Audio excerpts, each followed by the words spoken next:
Okay, good. All right, I'd like to call the September 13th, 2021 meeting of the El Dorado Irrigation District Board of Directors to order. Roll call, please. The meeting has been called to order at 9:06 a.m. Directors Dwyer and Zini are present. Director Vierkamp participating via teleconference. Directors Day and Osborne are absent for the first portion of the meeting. We expect their attendance later. General Manager Abercrombie, General Counsel Polson, and Clerk of the Board Sullivan present. Oh, okay. For the record, Director Day arrived at 9:07 a.m.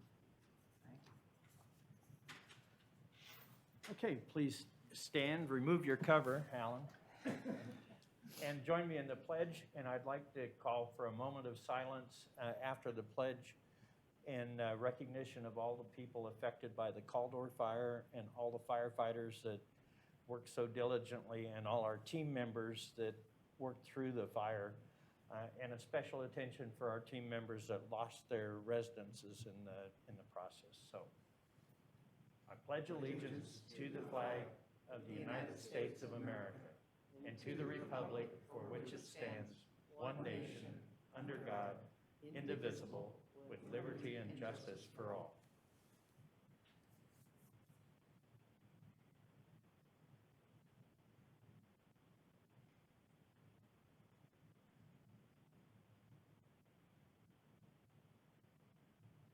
Thank you very much. Okay, I think we can proceed with the agenda as presented now, so we'll entertain a motion to approve the agenda. So moved. Thank you. I'll second it. Thank you. All in favor? Oh, I'm sorry. We've got to retrain myself. One meeting, right? Which one do you? Any public comment on the agenda? If members of the public would like to address the board at any public comment period during this meeting, please refer to the detailed instructions on page 2 of today's agenda. President Dwyer, at this time, it does not appear there are any members wishing to speak on the adoption of today's agenda. Would you like for me to call for the vote? Yes, please. How do you vote? Division 3? Aye. Division 4? Aye. Division 5? Aye. Division 2? Aye. Division 2, 3, 4, and 5, voting aye. Motion carries. Thank you. Moving on to communications, general manager recognition for employees. Good morning. As President Dwyer indicated, the Caldor fire affected a lot of folks in the community. I would like to recognize the valiant efforts of many of our co-workers that have been working to protect the assets of EID to provide water to our customers. Particularly, I'd like to recognize the hydroelectric staff who installed sprinklers onto the flumes to guard against the advancing fire. Hydro and recreation staff who moved the important assets out of the fire zone to protect the assets. And water operations team that kept Reservoir A water treatment plant fully operational even as the fire was approaching that area. That and all the employees were dedicated to not only respond to the fire, but keep the normal business operations running in a time of crisis. So with that, I'd like to thank all our employees for their dedication and service. Thank you. You're here. Okay, moving on, public comment. We'll open it to public comment for any items not on the agenda.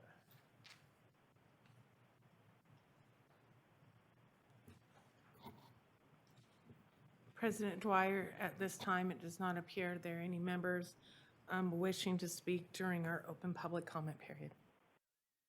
Okay, thank you. Communications. And back to you. Yeah, no more this morning. Thank you. Okay, thank you.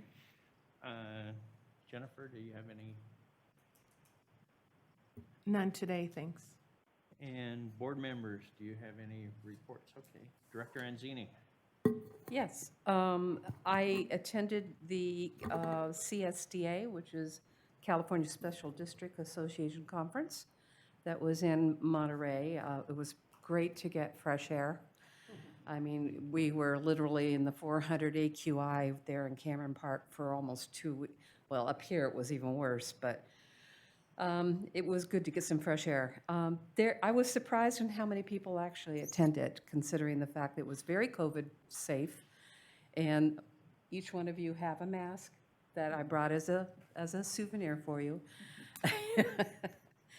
But there were a couple of items that were really important, and one in particular is the funding that the state of California has handed out to the counties. And there was some concern that we may not or might not be able to be benefit of COVID-19 funding. But according to new legislation that was passed in the middle of July, the funding that every county gets is to be dispersed. My understanding is El Dorado County is already dispersing money to certain organizations, and we do qualify. The only request that CSDA had, and maybe you can reinforce that or by what maybe the American Water Works Association or California Water Works is doing, is that how we reach out to the county to make sure that we can get some benefit of the funding of lost time on employees, and specifically to go to COVID-19 relief. So there was some legislation. I brought some information. I've given President Dwyer the information about it, but there's $37.5 million El Dorado County's received. So it would make sense that we approach them and say, what about us? And that's just my concern, and I would like to see that happen. A lot of people don't realize how much COVID has impacted every public agency. So that's my report. Thank you very much, Director Anzini. And just a brief response, we have submitted letters of financial requests to the county for funding. Next, the consent calendar. We have Director Veerkamp has a comment. Yes, Director Veerkamp. Yeah, thanks, President Dwyer. A couple things, Lori, I think you were talking about the ARPA funds. And from everything that we've learned through the Emergency Services JPA, county's going to be pretty restricted on how they give that out. Not that we're not eligible, but I know Marshall and others have sent letters in and been denied already. We at the Emergency Services Authority also have, obviously our ambulances are directly affected by some of the response to this. But anyway, so that's, yes, I think we're eligible, but we'll see how they distribute it. 17, 18 million to start with, and then the second round in November, December. Next, LAFCO, a LAFCO meeting last month, and we've had 2 members resign. There'll be another special election for one of those members forthcoming. Director Heidel has moved up into the chairmanship. I was elected to the vice chair. And right away, we've got also an issue where 2 members of LAFCO are trying to oust another member of LAFCO. So the September meeting will be quite interesting as we move forward. Anyway, thanks for that appointment, everybody. Yeah, congratulations. Yes, congratulations on your election to vice chair. I'll keep you posted, and then I'd just like to echo into too many executive directors here. Our general manager, Jim Abercrombie's comments about all of our people that have done so much during the Caldor fire. I've been just about at all the cooperators meetings and the repopulation meetings, and Dan Corcoran and others have been there day in, day out, weekends, holidays, and been battling for EID to make sure our assets are protected, as well as giving great information to the crews to protect our assets. So Dan and everybody really appreciate all that hard work, and your professionalism and expertise is definitely an asset to our organization. So great job there. And that's it for now. Thank you, Director Verkamp. Any other board comments? Okay, we'll move on to the consent calendar. I'd like to pull item 1.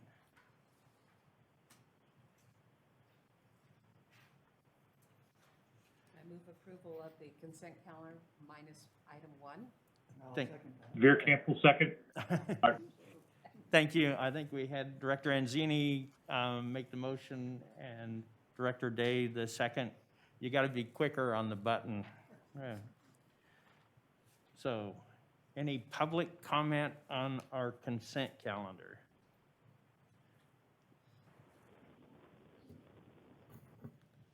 President Dwyer, at this time, it does not appear any members of the public are wishing to comment on today's consent calendar. Would you like me to call for the vote? Yes, please. How do you vote Division 3, Aye. Division 4, Aye. Division 5, Division 2, Aye. Division 2, 3, 4, and 5? Voting aye, motion carries. Okay, now we'll consider consent item 1, and I'd like to recuse myself from that vote since I wasn't here for the meeting. Veerkamp will move it. President Dwyer, He was quick this time.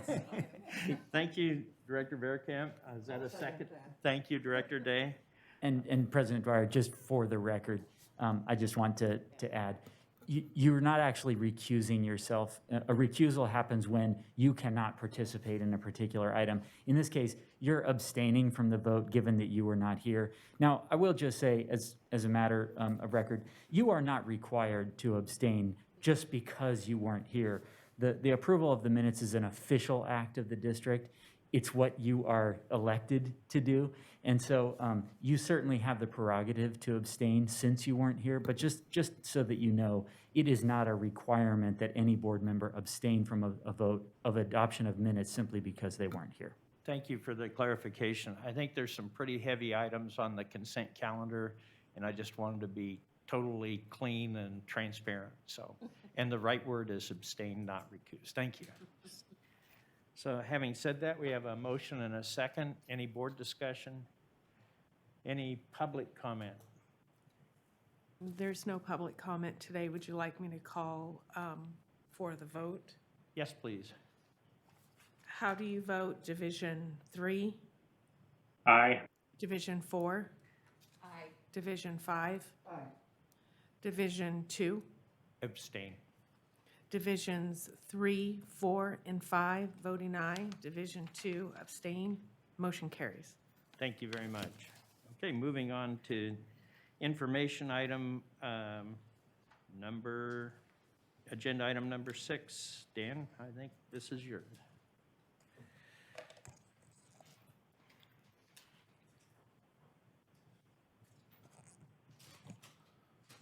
President Dwyer, members of the board, good morning. I definitely appreciate the recognition of the efforts over the past several weeks. Vice President Zine, Director Dwyer as well. And I proudly serve as the district's voice externally, but as you know, there's a very small part of a very large team to keep our customer services going. I know you appreciate that and appreciate the recognition of staff's efforts as they continue Yes. through our now Actually, you recovery look a efforts. little bit tired. I feel much better today, so thank you. Okay, so this morning we're just going to give you a brief update. As you're obviously well understand, there's still areas, even over the course of the weekend, more have moved to warning, but several of the areas are just still too dangerous for detailed assessments. But Brian's staff have really geared up and helped us and start to have really detailed initial assessments with our insurance agencies, with Cal OES, with FEMA representatives. So there is a large army of folks on the ground to help us get back up and running. So, next slide, please, slide 2. So just for members of the audience, just to give a sense of how the district responded to this effort. So on that Saturday night, the Caldor fire began kind of south and kind of the Leone Meadows area south of Grizzly. It moved around a little bit for about 2 nights, and then that night to the 16th into the 17th is when really, the county's destiny changed. In that morning of the 17th, once daylight broke and we were able to all see what was going on as we come up the hill or over the hill and see that column tilted and see the rapid rate of fire progression, it was clear that there was an imminent threat to the district. We didn't really have a full sense of what had happened in Grizzly yet, but staff took immediate action that morning. We were on the horn at first light, and we did evacuate all the guests of the Slide Park Recreation Area. That was a very successful effort in less than 2 hours. And we also relocated, as General Manager said, all of our staff and high-value equipment assets that are mobile, both from Slide Park Recreation Area as well as our Camp 5 hydroelectric operations facility. The latter being just evacuated a couple years ago from the King fire coming from the other direction. So unfortunately, they were well-versed, unfortunately well-versed on how to make that done expeditiously.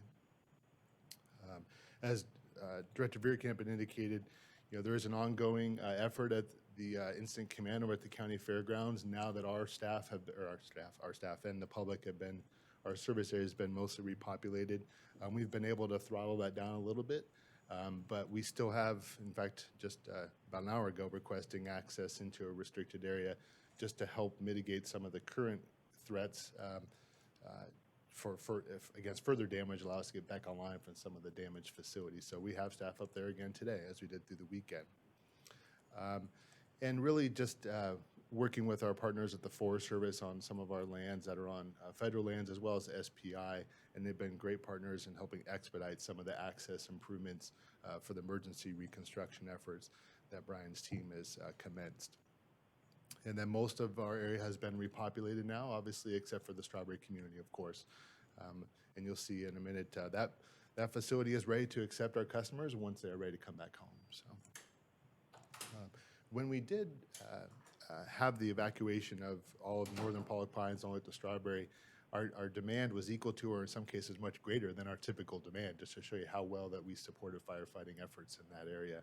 And as General Manager indicated, that there was a lot of safety evaluations that went in to make sure that that can continue to happen, to operate facilities remotely whenever possible, and when is appropriate with fire safety officials to shelter in place to make that happen.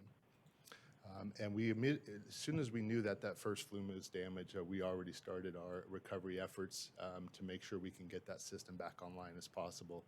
And as General Manager indicated in his initial public news release, is that our goal remains and will be to have no disruption of any service to any customer.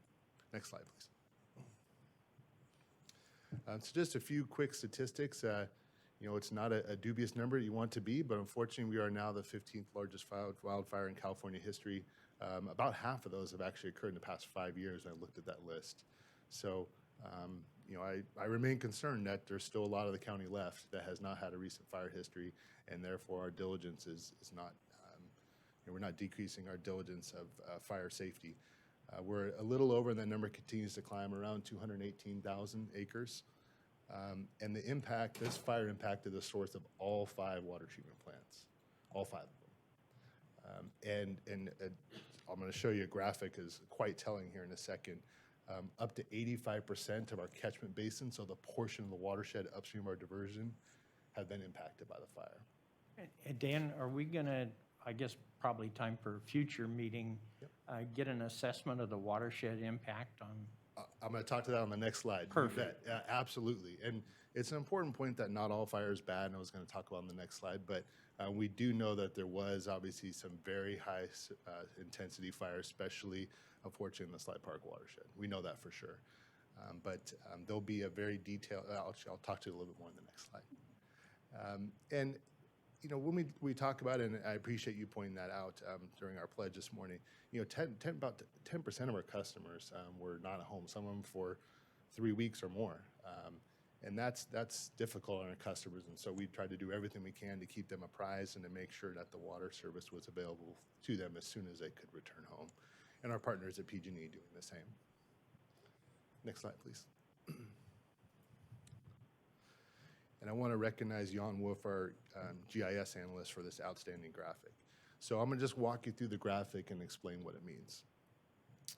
Each of the blue watersheds, and so you see on the south, thanks Jen for tracing for me, the southern one there that's the watersheds for the Outingdale area. And for the point of diversion would basically be on the very left or the most downstream end. So of that red polygon that's within that blue is the portion of the watershed that burned in the fire. So in our little summary table on the bottom, so 35%, so 1/3 of the Outingdale watershed has burned, 1/3. So your investment in reconstructing that dam will be well worth it. Obviously, this winter, that dam will be tested, and there could have been no better time, unfortunately, or fortunately in this case, to have that done. We'll move up to the upper watershed next on the upper right. So that blue polygon is the catchment basin for the Kybers Diversion Dam, and of course, Strawberry being a portion of that. We included another little polygon. You can see the Caples prescribed burn / wildfire in that area.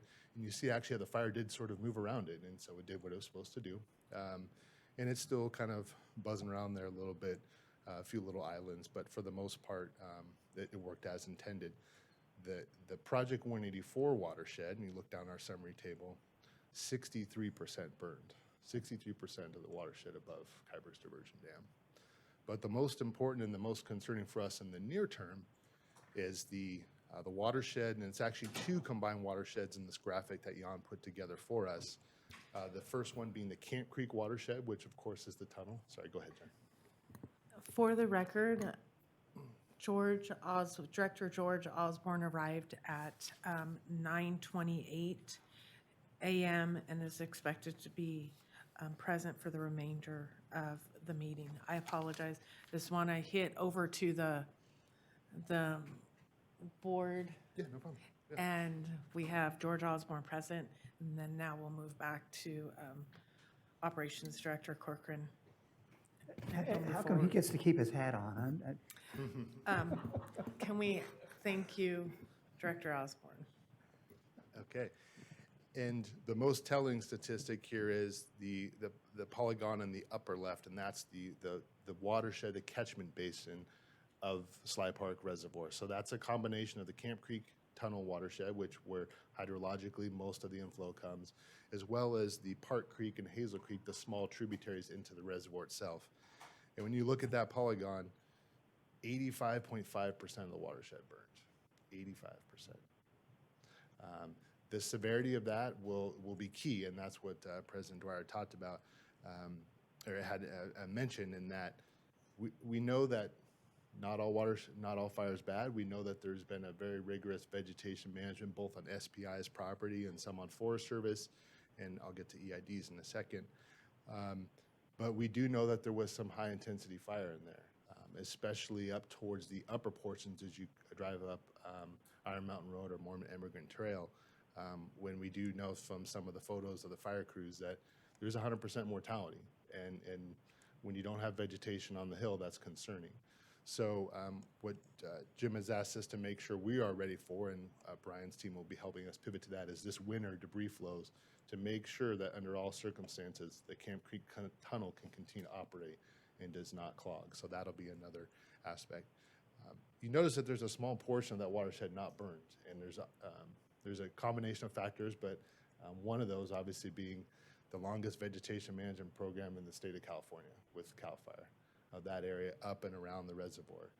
And you recall just this past spring, and you got to see some of that, the vegetation removal in that area on the south side, and that fire. Fortunately, the wind also turned in that direction, and fire crews actually initiated a backfire from our facility down into that watershed. So that did exactly what it was supposed to. We just literally did vegetation removal on the south side reservoir this spring, less than 6 months ago. So we're very fortunate that all the facilities and assets there are safe, and now our efforts turn to making sure that We typically get trees coming through the Camp Creek tunnel.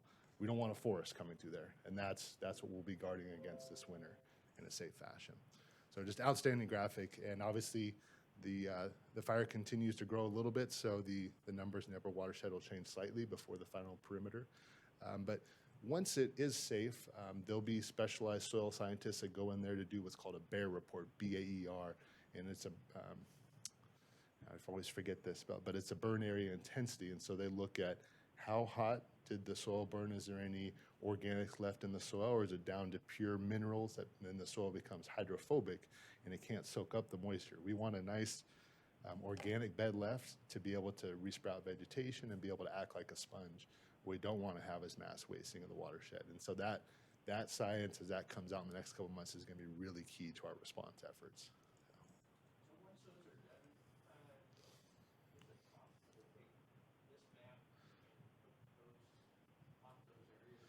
Yes, it's all done, and so you'll see a color code. It'll be from, and you've probably seen them sometimes on the news. They kind of go from the typical fire engine color, sort of green, or fire streetlight colors, green, yellow, all the way to red intensity, and so it'll be shading. And so that red general fire perimeter will be changed to a fire intensity map. And there was a similar one for the King Fire, which is in the upper left corner of our graphic there. And the most intense area obviously being on that fire, the Rubicon drainage was almost all red, which means high intensity, no vegetation left. We fortunately don't think that to be the case, at least around our watershed, but we'll see.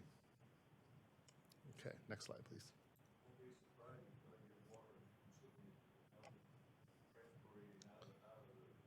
Right, right, exactly. So I'll just quickly go over what we know, our known losses to be, and as he said, that list will continue to grow. We have a designated team to have a consolidated list or work with our insurance and disaster recovery folks. We do know that 4 of our wood flumes have been destroyed, 4, 5, 6, and 30. Those are key to conveying the district's pre-14 Project 24 consumptive supplies.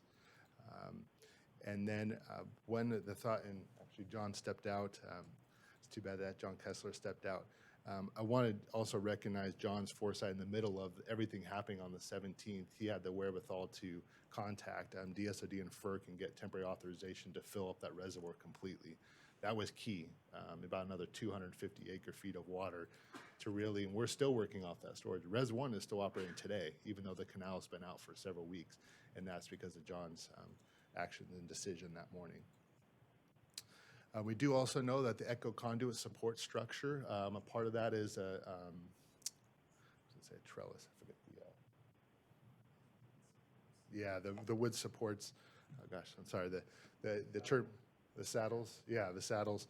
So a lot of the area that's actually was old steel welded pipe, and it's supported by wooden structure, and that portions of that have been burned, and so it cannot operate at full capacity until that is restored. There are multiple locations, especially from Khyber's Diversion Dam down to the Alder Creek area. We have multiple alarms that allow our staff. Oh, yes.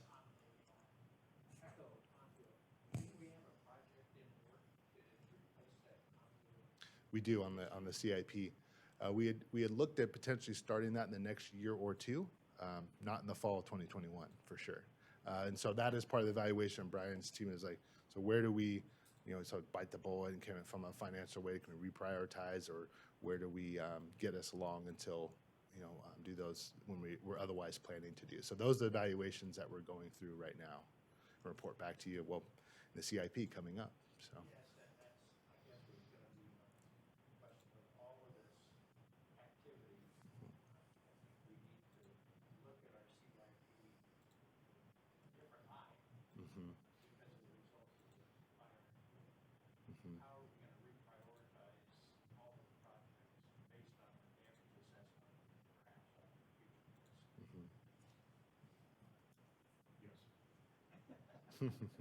Not only future risk, but from a expenditure standpoint, and I'm sure Brian or Dan will go through this, a lot of this will be covered by insurance, but I think future assets will be looked at not on how do you maximize the life expectancy of them, but if there's some flumes that have potentially greater risk of fire, and the consequences are such that we shouldn't wait, we'll reprioritize them that way.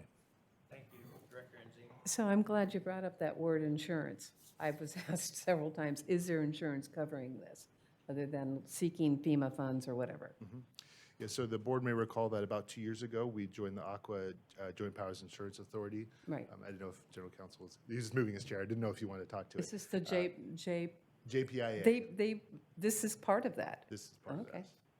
Yeah. And as part of that, you may recall that fortunately, our coverage, insurance coverage is much higher than it was under the prior insurer. So we are thankfully well protected from that aspect.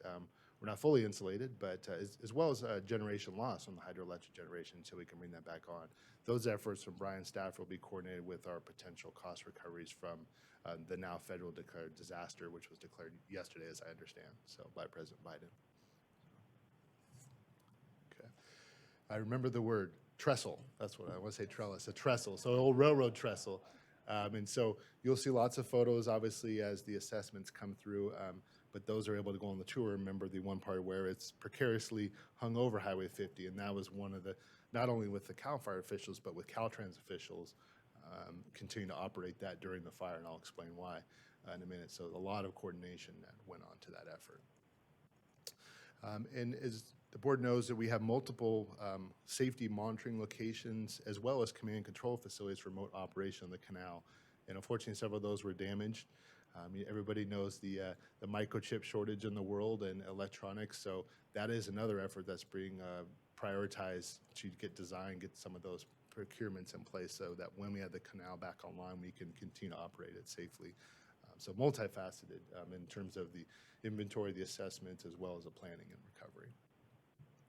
Our Camp 2 house, fortunately, was not occupied at the time. We did not have staff there at this current time. That house was lost when the fire eventually moved into the Flume 30 area, as well as a very large storage shed. And that was that really long road that we drove down. Seems like a road, there's lots of roads to nowhere out there, but that one on the edge of a cliff. So unfortunately, those buildings and all the various other facilities in the area have been lost. With the automation of Spillway 20, perhaps, we're going to evaluate that future business operational need closely to decide what we'll do there. Our needs to technology have changed out in that area, and it's 45 minutes just to get to Highway 50. So it's out there, and it's not a convenient place to be. So, and we were very fortunate to only have minor communication damage at Strawberry Water Treatment Plant. There were several tenuous nights where Rudenko and his staff up throughout the night watching what was happening. We're getting bogus alarms or no communication. All of the electronics responding to the intense heat, but we did never lose integrity of the water system ever. So that system remains fully operational even today. Without power, it's been without power for quite some time, and that generator is getting its work out. So you'll likely have a new generator request in the not too distant future for that facility. So, next slide, please. So here's the ongoing assessment that Brian's team are leading right now, and so we're doing a full inventory of the canal. Rock, debris flows, trees, as I said, every piece of electronics. It's a very, very intensive effort. And there are many, many, many hazardous trees out there, thousands of trees that we need to get away from, off the remaining flumes, the canal sections, up around getting into Camp Creek Tunnel for our consumptive water supplies, all the way up to our Highway 88 facilities, which we haven't been able to get into yet because of the fire. So a lot of those are going to occur along the El Dorado Canal, where the threat is the greatest, to avoid any fall into the canal or any above ground flumes, concrete as well. And we're expediting that as an effort that we're trying to get done as soon as possible. And our effort, we want to make sure we don't get any further damage and allow us to get back online as soon as possible. So working close to the Forest Service, obviously a lot of Forest Service land, some SPI land, and district land up in that area. So those are the three primary landowners. We'll also be looking at the investment of the recreational facility along Highway 88. We haven't been able to do a detailed assessment, but so far they look that they haven't been significantly impacted, which is good. And we had some FERC-related restoration projects down in the Caples, Watershed, and Oyster Creek over by Silver. When it's safe, we'll have to go back in there and see how they fared.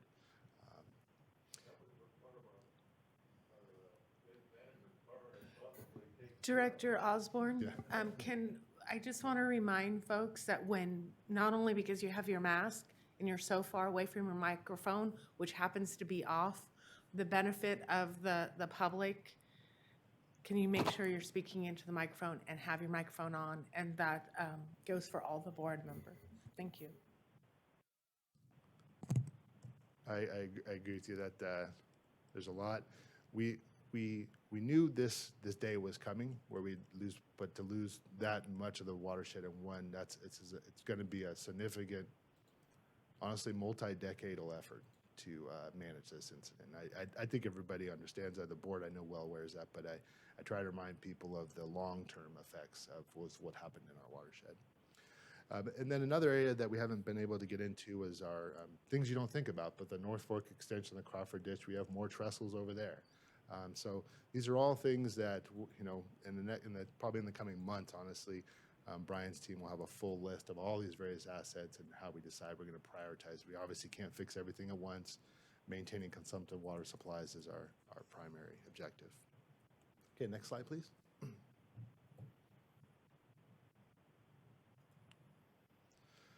We did also provide some mutual aid to our fire partners and to our other areas up there.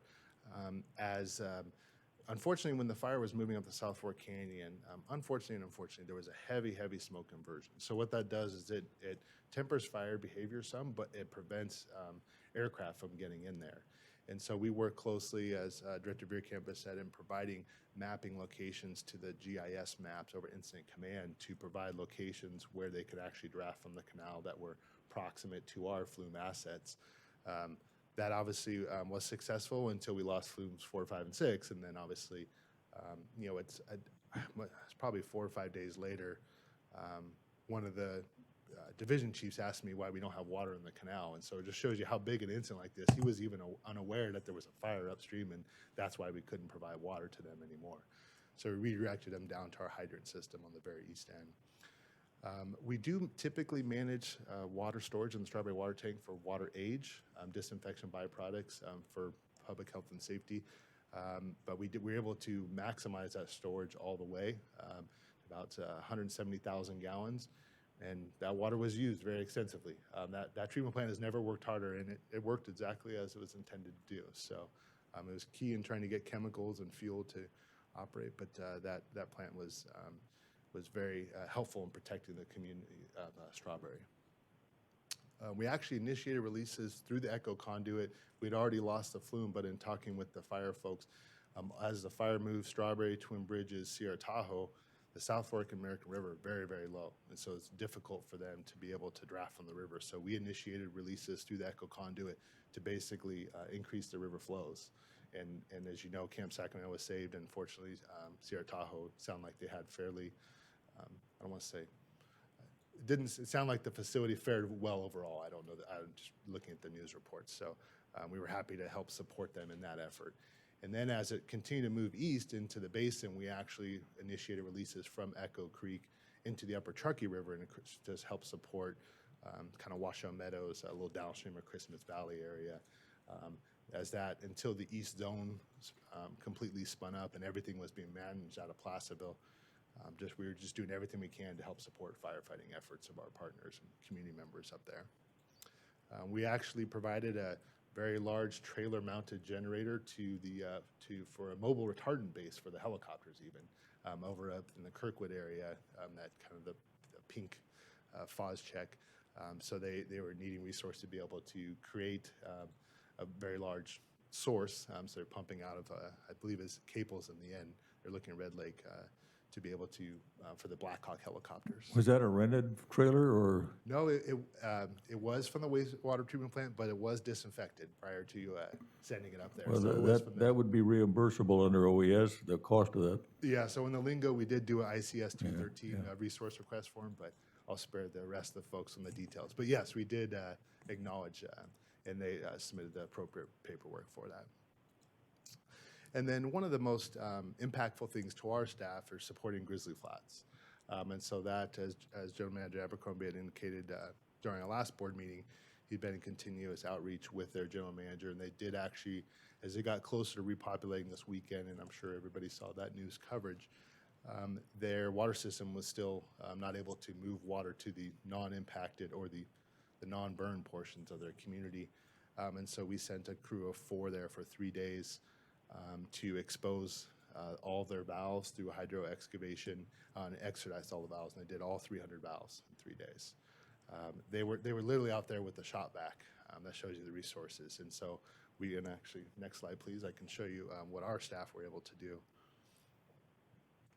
So we were out with small, our valve truck and our small, basically super wet vacuum on the back where all their valve boxes are completely full of ashes, and so they weren't able to even get to the valves to exercise them. So our crew went through, working with the very limited resources they had, cleaned them all out. We even painted them blue for them so they can identify them.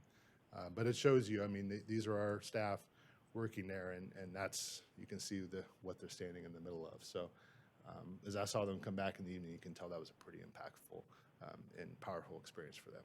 So, and I think that's got our question slide. Oh, no, I'm sorry, moving forward. So this is kind of our roadmap going forward. So we're prioritizing our efforts first for water supply. You know, as everybody's well aware, we're in the middle of a drought. We lost one of our potential straws on the east side, and we're going to do everything we can, and we're going to get that back online as soon as possible. We're looking at staffing resources that we have, and then we're also anticipating we will get weather, and how do we prioritize where we can work during the winter versus where we need to get things buttoned up. So we might be doing temporary repairs until next year. Those are all impacts, or those are all evaluations that Brian's team is helping us. And as I mentioned, we've already been on the ground with Cal OES and FEMA officials and looking at our cost recovery from there. As I mentioned, we have significant debris management we'll be planning and addressing over the course of the winter, and that we will make sure that we keep the Camp Creek Tunnel operational. It probably won't be the cleanest water the first it comes down, but you know, obviously be a lot of just natural runoff post-fire, but we're going to make sure that we can safely manage those trees and things that do come down this winter. And we are looking actually at multiple scenarios for how we restore the canal for next year, Flume 30 being the most impactful. And if you have questions, I know Brian would be happy to kind of talk about what they're looking at. But we're going through right now to see, as you well aware, when you approved that contract, it was a 2-year project. And Carrie explained why it was a 2-year project, and now we don't have that luxury. And so Brian's team working to see how can we make that a 1-year project.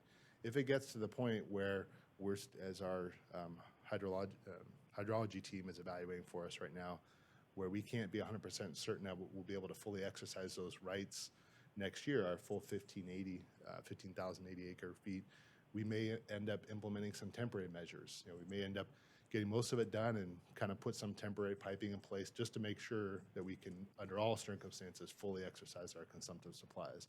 So we're running multiple scenarios concurrently while evaluating the most expeditious way to get Flume 30 done. Okay, and now I think I'm on question slide. Yes, okay. And I do have a short video. I just wanted to show you this. So this is the morning of the 17th, and that's what's called a pyrocumulonimbus cloud. And so that's what we were seeing from the Westland County. And so that's that the fire was racing up the North Fork, Cosumnes, and Camp Creek watersheds and jumping over into the South Fork. So looking east, there was a little sun that morning. We couldn't see it, but and now I have a short video that Jen's going to pull up for us that our recreation manager, after everything was fully evacuated, all staff and resources, before they went to evacuate their own homes, Greg did capture a short video for you just to show you what staff were seeing up there that morning. Maybe not. Technology? May have to show you on another board meeting. There it goes.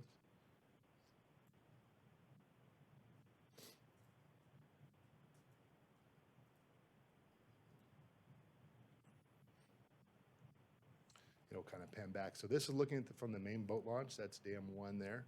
And you'll see as we move back to the right. So the fire by, this is about 10 o'clock in the morning, had already moved all the way up. The Camp Creek Range is already on top of the ridge, moving east. So you can see how quickly it was moving right around the back of the park.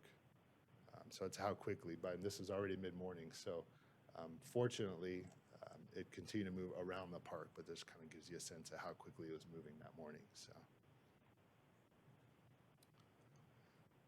Okay, any initial questions? I know you probably have a lot of questions on the Flume, and Brian has a separate item for you on that. Yeah, I just want to, after seeing this presentation, just again, echo my colleagues' thanks to you guys. Thank you. Actually got a little teared up when you were talking about Grizzly Flats and helping those folks. Yeah. And that's tremendous. Yeah, thank you, I appreciate that. Actually made a couple trips up there sneaking by the guards. And I did get some pictures on the line while the fire was going, protecting our resources. And I've asked the crew that was there doing the best they could to join us the next board meeting that was here on, they were on the line trying to protect the EID property. And so, and we'll see how that all plays out. They may be on, fire season haven't started in Southern California yet, so. Yeah, thank you. Thank you, Director Osborne. Director Anzini. Let me see if I, okay, there it is. Thank you again for the presentation. There are lots of questions that just the general consumer, any one of our customers would think about. And the nice thing is, out of this is maybe there's an informed educational merit on this whole thing on people who've moved to El Dorado County and live on the most western part of El Dorado County who don't understand and probably don't feel that this has impacted them. I'm truly thinking that the empathy is very, very clear, that people want to help everybody. But when it comes down to the point of turning on their water and seeing clear water coming out of the tap and being able to flush their toilets, the information there is not there until it's cut off. And what the staff has done to protect our resources in such a complex water system, kudos to all of you. You all deserve huge merit badges, and I appreciate every effort that staff has done to protect our service. Yeah, I appreciate that. Thank you. Director Day? Yeah, just also, I think it was last week, or it might have been a couple weeks ago, but just to compliment Jesse and our communications staff. You know, sometimes we get, those of us that are close to it get caught up in the weeds and the details and all that sort of stuff. But there was a terrific Facebook post by EID, by Jesse, your water is safe, or your water is clean. And that's all that mattered. And it was short and simple and powerful. So I just want to compliment everybody on that as well. Thank you. A quick comment, and I think that the results we saw and are experiencing now really reflect the payoff from our previous planning. And one small example, and you mentioned it, is by raising the 4-bay dam by 10 feet, we added many days of water supply. I think we're still using 4-bay for the next couple of days.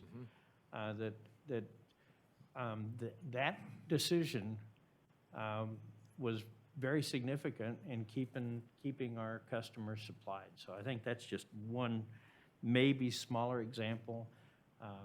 The maintenance of the flumes could have been much, much worse had we not replaced many of those wooden flumes.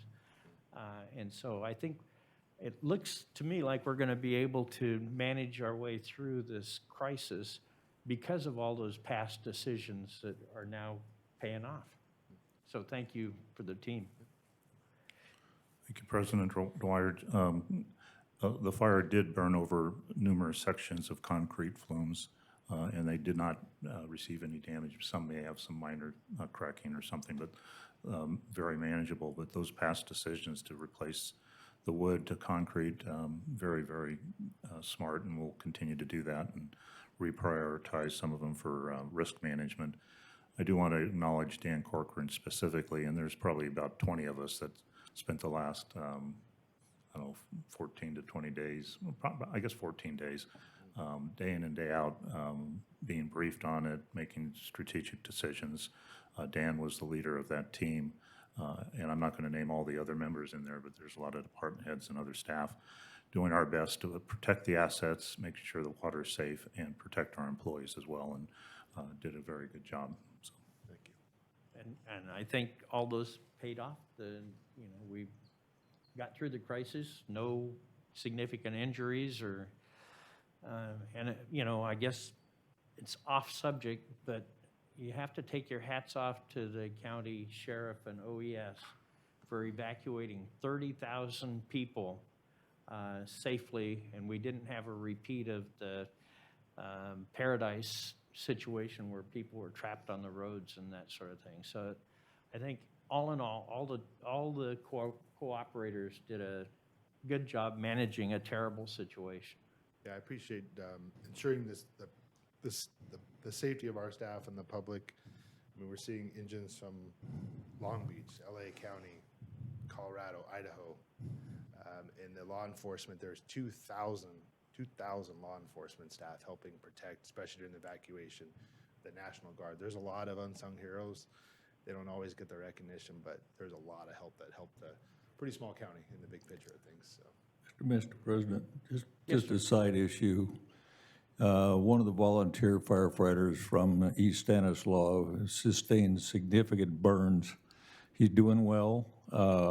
He's had 4 skin grafts already. He's a mechanic by trade, and his hands were, unfortunately, what happened to him was that he was standing and he was moving and he took his gloves off and his protective gear and stepped accidentally into an ash pit and got sustained serious injuries. He just had taken his gloves and his protective gear off, thinking he was fine, and they were taking a breather because they're, those turnouts are heavy stuff. Anyway, but he's doing well, and he can't have any visitors. I know the chief of the department. I said I'd be more than happy to go down and spend some time with him, but because of COVID, you can't go in. Thank you, and our thoughts are with him and his family to speedy recovery. Okay, any public comment on the presentation?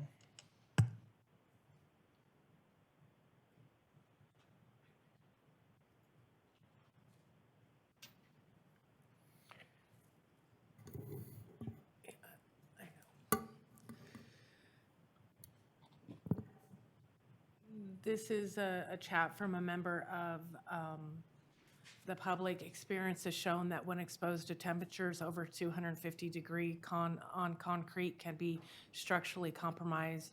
Will the replaced flumes be examined? Ryan, you're up next anyway, so you might as well Anyway, answer yeah, that. yeah, we'll be, as Dan said, we'll be going through all of our facilities as soon as we can to assess concrete, wood, everything. We do know, like the Flume 38 to 40 replacement, we do have some pictures of that where that's a concrete U-shaped canal that suffered some minor damage, some concrete spalling just because of the heat. So along those type of comments, that's true. Thank you. Can that be replaced with gunite just by doing, is that an option to fix those things?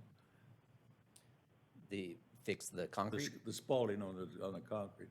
Is it- Oh, yeah, I mean, it depends on the extent. I don't think we've gotten that far as how deep into the structure it went. It could just be some minor surface repairs, or it could be more, but we don't know yet. Okay, thanks. And I'm sure over the next days, weeks, and months, we'll be inspecting all of those with great detail and have to come back with an action plan, whether it's just a cosmetic thing or is it a real structural problem. That's right. Yep. Okay. Thank you. We'll move on to information item 7. Brian, you're up on the Integrated Water Resources Master Plan.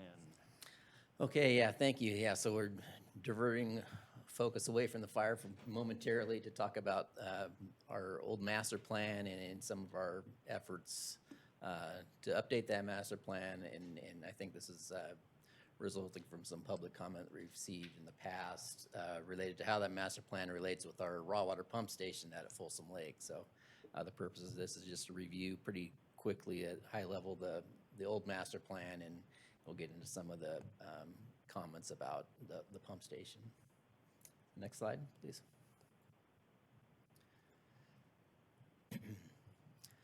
So the district adopted our last water master plan, or it was called our Integrated Water Resource Master Plan in 2013. The board adopted that in March of 2013. And then I think similar today, back in March of 2017, the board had some questions about, how does that Folsom Lake intake, and we knew that was going to be a pretty big cost. How does that fit into our master plan effort? So staff had presented an information item at that time relating to both of those aspects. Again, just a summary. This is just to provide the requested information on our master plan. Next slide, please.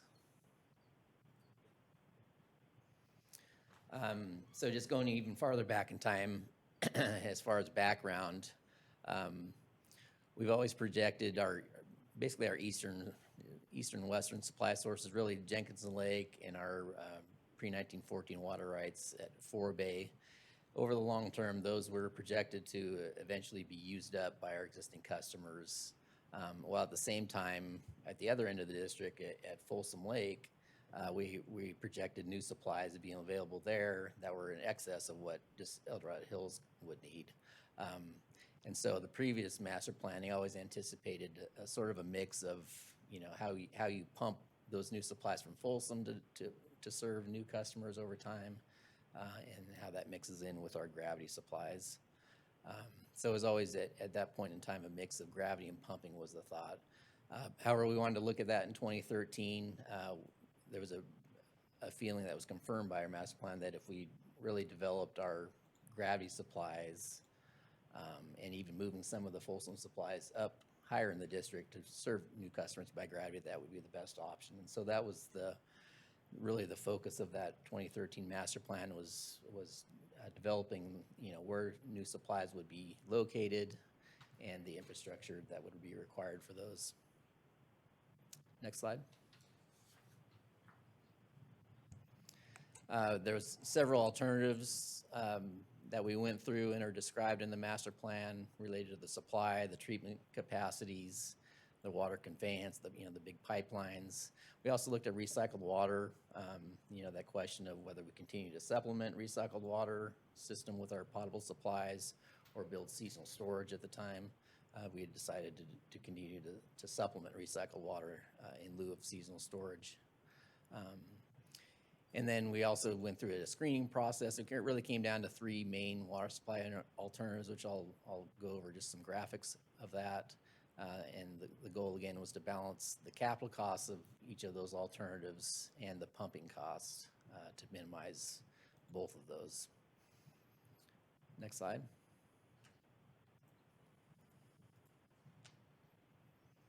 I inserted this one. I'd forgotten to preface this with the demand projections at the time, because that's another important point here. At the time, the projected demands were much higher than they are today. You can see in this graph, we had experienced in 2008 a pretty high demand district-wide, over 45,000 acre feet. And this was all pre-2014, 2016 drought and all of the state mandates that we're experiencing now. So our demand projections were a lot higher than what has turned out to be. You can see in 2020, that graphic shows, our demand projections being, in the 45 to 50,000 acre foot range. We know that today they're a little over 30, around the 35,000 acre foot range, so much lower. And we just updated our urban water management plan, and that shows out to about 2045, our demand projections are much lower, just over 40,000 acre feet. Brian, thank you for bringing that up, because I do recall when we made those presentations to the board, we emphasized that the master plan was scalable. Yes. That if the demands increased, we moved the capital construction sooner. If the demands were delayed, we'd postpone those capital asset expenditures until later when the demand was needed. Exactly, yeah. Yeah, and so I'll get a little bit of that as far as when we're talking about infrastructure and the timing of infrastructure, how the 2013 master plan conveyed the timing of and the need for that infrastructure versus how we've kind of shifted with the change in demands to defer that to when it's needed. Next slide. Okay, so going through the different alternatives, the first one was, as I mentioned, focusing on developing what we call the gravity supply alternative, where in the case of Folsom Lake, we wanted to minimize the pumping to basically what the capacity, or close to that capacity is at Folsom Lake, and then all the new supplies would be developed upstream. The main point of diversion for the new supply would be the White Rock diversion, the White Rock penstock. And as you mentioned, as far as scalability, we even looked at, maybe the first phase would be only 10 MGD, but eventually as build out occurred over a long period of time, we would get up to about 45 to 55. Yeah, Brian, I just a comment on option one, the name of it, and when we redo this, I think we want to change it because gravity supply is a misnomer, I think, because it implies, we're going to possibly do 100% gravity supply to everything, and that was never the case when you read through the plan. I didn't see there was never any suggestion to shut down or abandon the Folsom intake facility. No. And if we did, besides abandoning the assets there and the treatment plant there nearby, what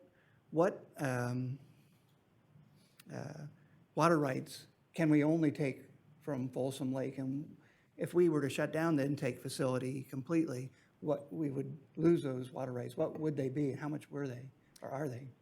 Yeah, so there's essentially 3 supplies that are only available at Folsom and will continue to only be available at Folsom. We've got the USBR water service contract. That's, in normal years, it's 7,500 acre feet.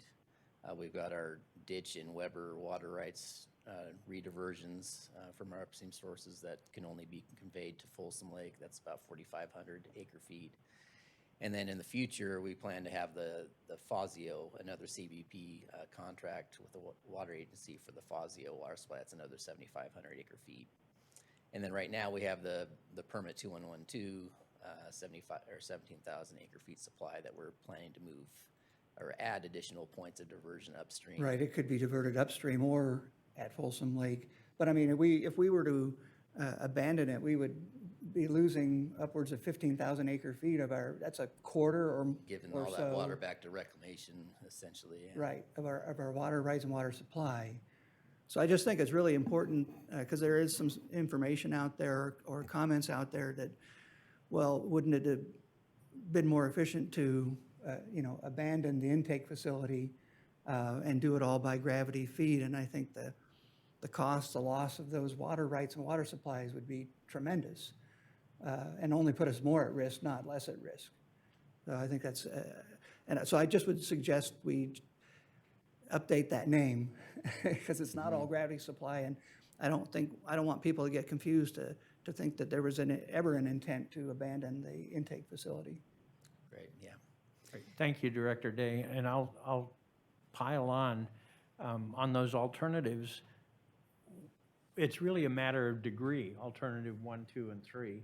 It's what percent are we pumping versus gravity?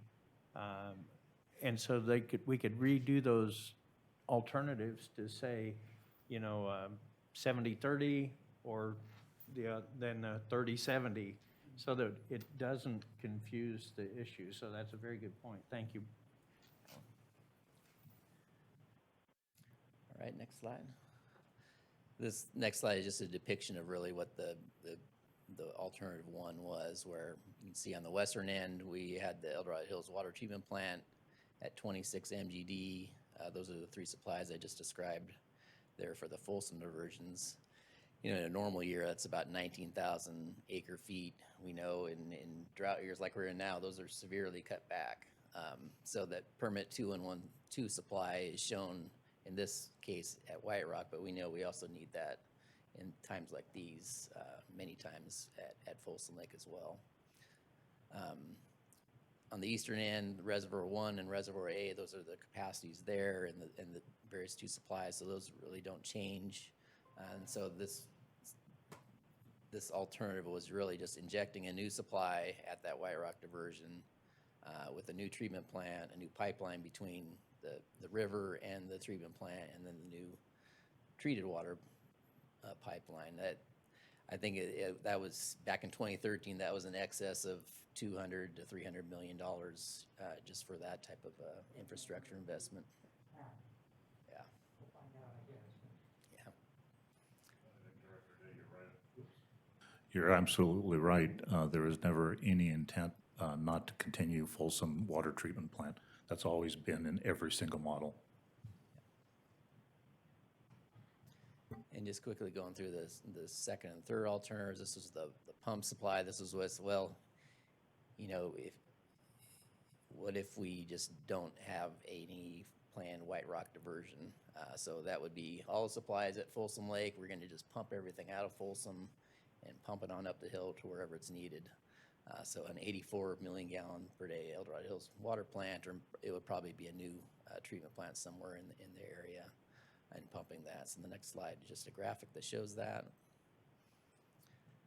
You see there all the water rights available at Folsom, and then the infrastructure lines with trying to get all that water out of Folsom and up the hill.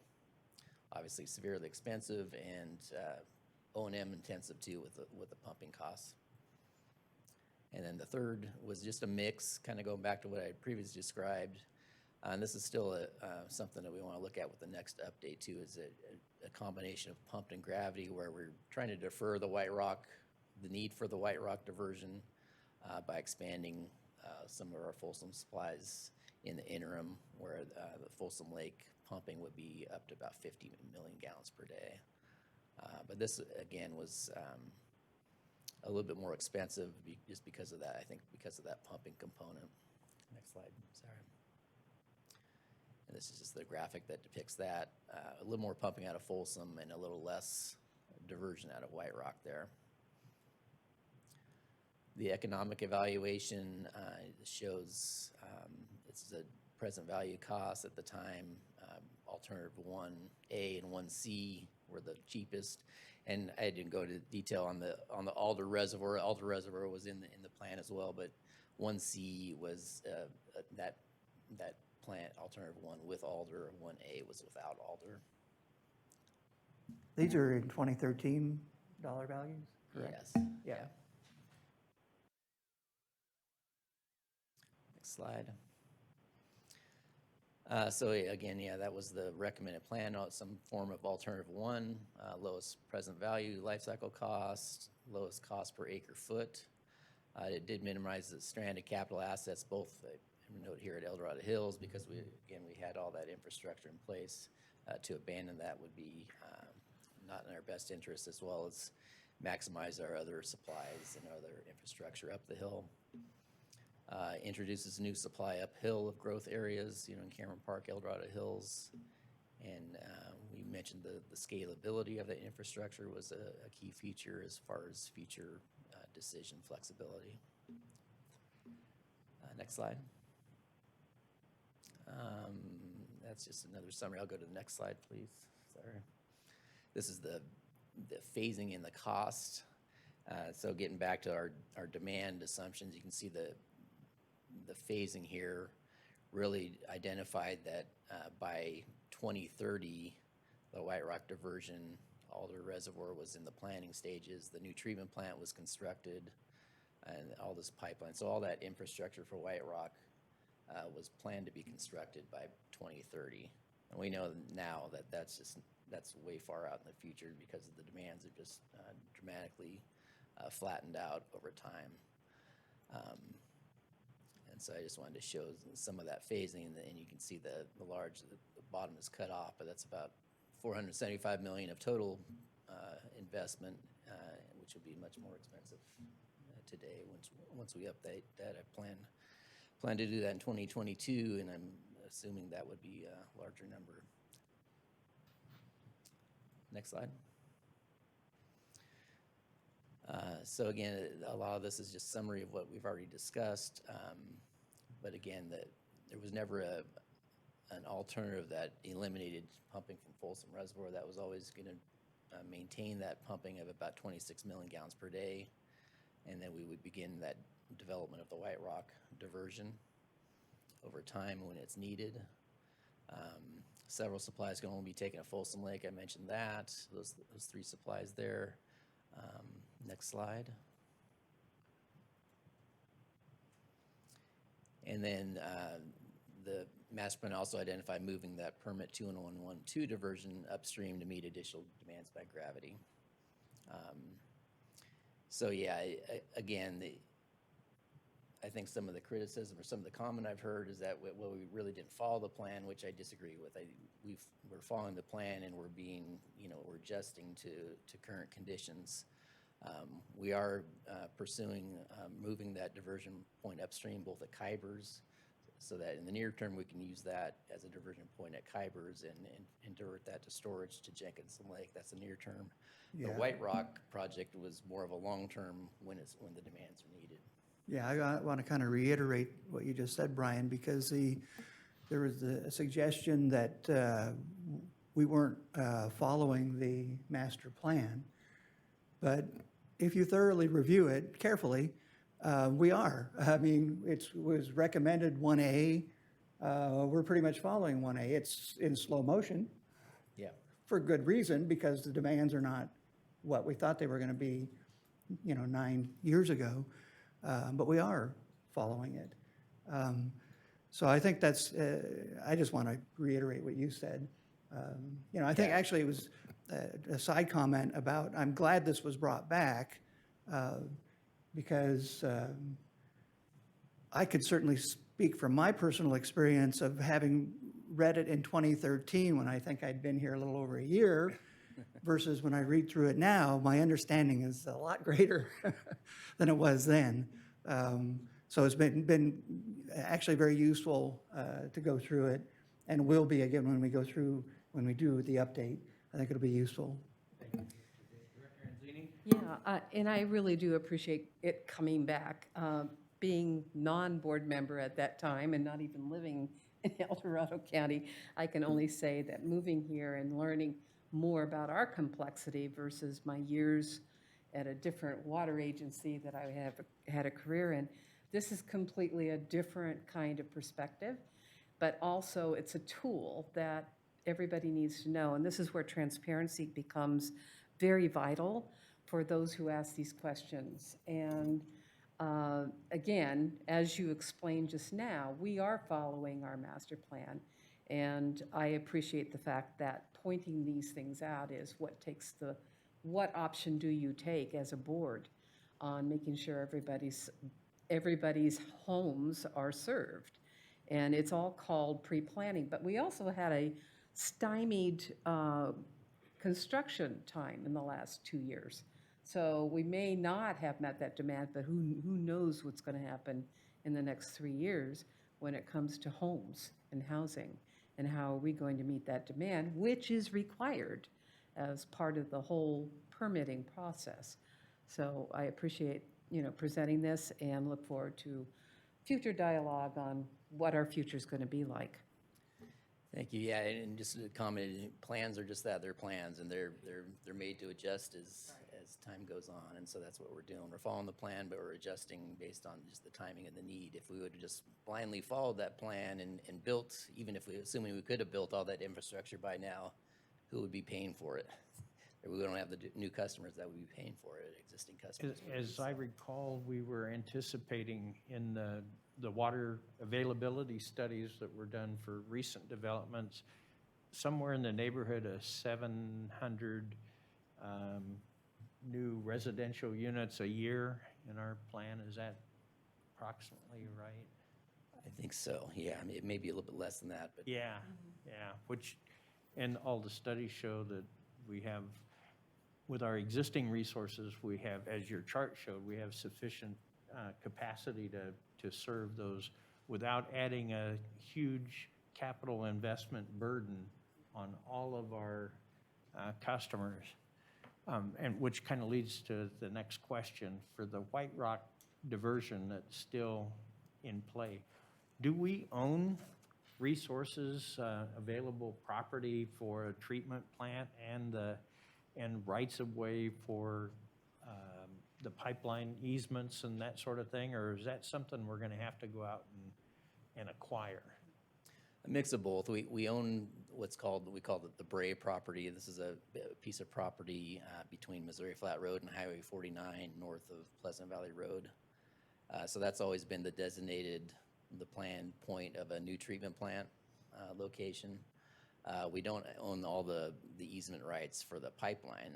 That would be a significant effort to get all the pipeline routes identified and the easements secured. Yeah, we don't know if it would be cross-country or along the roadways at It'd this. be a mix, yeah. I mean, there's been some preliminary alignments done but yeah, there's a lot of cross-country to get out of the canyon from the river to Highway 49, and then I think you're mainly in roads. Is that private property or Forest Service, do you know?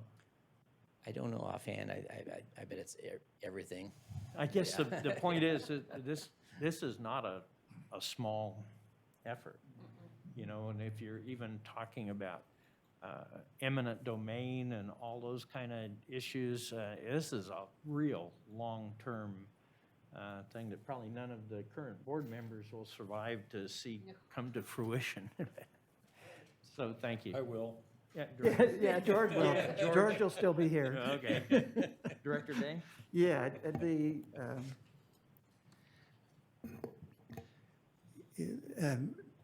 sorry, brain freeze there, but while we're pursuing the diversion upstream of the 21112 water, and it is conceptually really a great idea because we've seen the volatility of Folsom Lake. So while we'll continue to take as much as we can from Folsom Lake, and having other diversion points would be, you know, useful and insurance. But I do remember this from back then. The costs were shocking and super high even back then.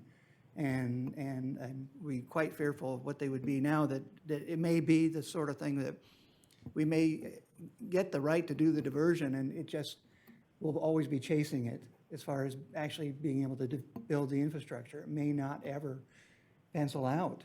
There may not be enough new people close enough to do it. I just, it's a really, just something, I guess that's what we'll be looking at next year. Yes. And just as, before I forget it, in the 2013, there was a lot of, or it was included, was the SMUD water rights. It was 30,000 acre feet, but, you know, 40,000 acre feet. I don't think we should include that. It's not something that's really likely to happen. It's even less likely to happen than the infrastructure to connect White Rock and bring it downstream. So it's not something we should consider, I think, in my opinion, for planning purposes. If it happens, great, but I don't think it's going to happen. It's highly unreliable, I think, at this point. Yeah, thank you. That definitely will be a consideration as we go through the update for sure. Thank you. Any other board comments? Mr. President, I just, two things. One, I think Director Day's very astute on the costs. I'm looking forward to the master plan update for next year, especially with the more relevant demand factors that we'll be using, given the state is trying to reduce our demands. But secondly, on the point of diversion, we've been working on that for, I don't know, 5 years now. It's not just simply you turn a valve and I'll take water here versus there. A lot of regulatory issues we have to work through, other parties that we have to negotiate with. So we're continuing to pursue that project. Thank you. Okay, any public comment on this item?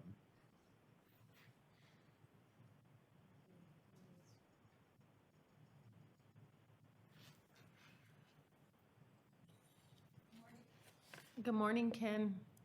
Excuse me. Good morning, Mr. Payne from El Dorado Water Agency. Thank you.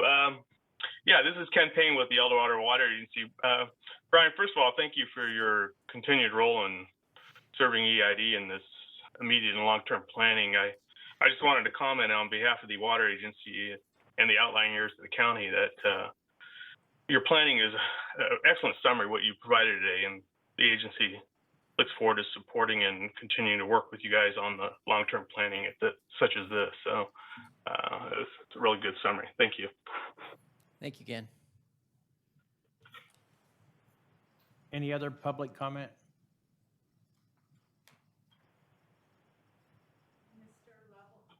Mr. Lovell, you have the floor. Thank you. Good morning. I'm Brian Lovell from El Dorado Hills.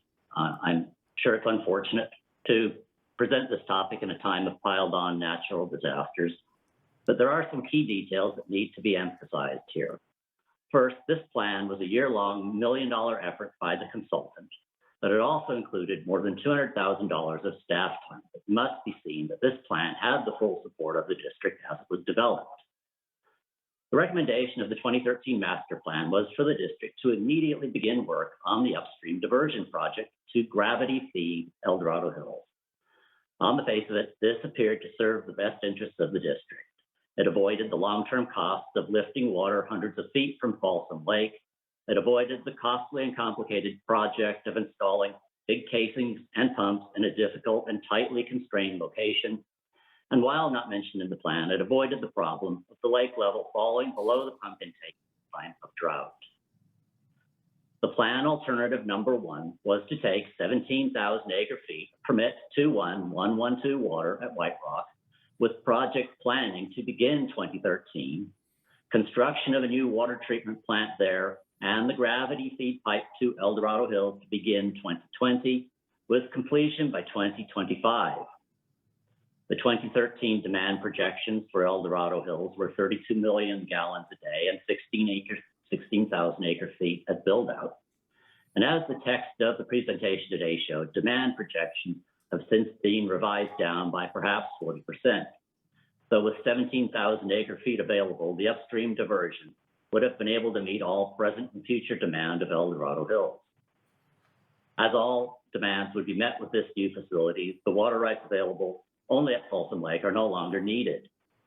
I was curious why the discussion in the plan showed the new water treatment plant starting at 10 million gallons a day with the balance filled by the Folsom Lake pump station, and why they put in what seemed an implausibly nominal $3 million to upgrade the pump station. Then I found figure 8.1 on page 195, which showed the new water treatment plant starting at up to 44 million gallons a day, and realized the consultants likely originally planned the new facility to meet all present and future needs of El Dorado Hills and Cameron Park. In my June 14 comments to the board, I posed 3 questions. Why didn't the district follow the recommendation to begin work in 2013 on the upstream diversion project? Why did the district proceed with the costly rebuild of the Folsom Lake pump station with TCD against the recommendation of the plan? And how did management communicate to the board that the district would not be following the plan as adopted by the board? Slide 2 of today's presentation shows the board reviewed the 2013 plan at the March 2017 board meeting, but none of these points were covered in that presentation, and none of them were answered in the presentation today. All this discussion pales in the face of the drought. In the 2015 drought, just 2 years before the district let contracts for the planning of the pump station rebuild, it had been making preparations to install floating pumps in Folsom Lake. Even without the consultant's recommendation to not do a big project at the pump station, would a prudent person have invested tens of millions in a facility that would be high and dry, potentially for years, in the next drought? These decisions have resulted in a complicated and costly project that will saddle the district for decades to come with a costly to operate facility with additional costs and complications in time of drought. These decisions have resulted in probably decades of delay in the project to gravity feed El Dorado Hills. And these decisions appear not to have best served the district. In the interest of transparency and a full understanding of what happened here, I suggest the board continue to probe into these details. Thank you. I'm sorry, could you repeat that last statement? Your dog was drowning you out. Oh, sorry. The last paragraph, these decisions have resulted in a complicated and costly project that will saddle the district for decades to come with a costly to operate facility, with additional costs and complications in time of drought. These decisions have resulted in probably decades of delay in the project to gravity feed El Dorado Hills, and these decisions appear not to have best served the district. In the interest of transparency and a full understanding of what happened here, I suggest the board continue to probe into these details. Okay, thank you very much.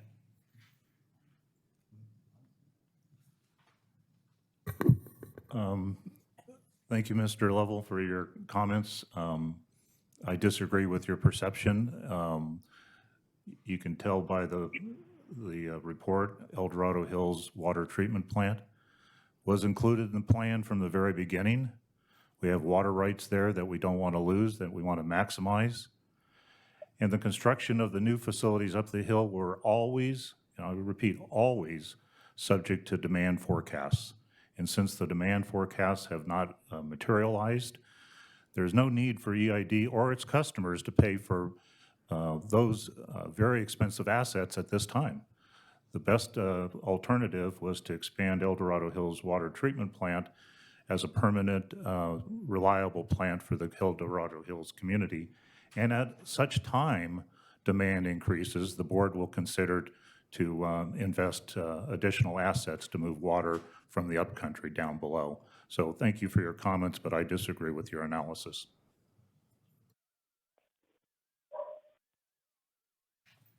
Okay, are there any other public comments? Not at this time. Okay, thank you all. Thank you, Brian. Thank you. Let's move on to finance. Mr. Price.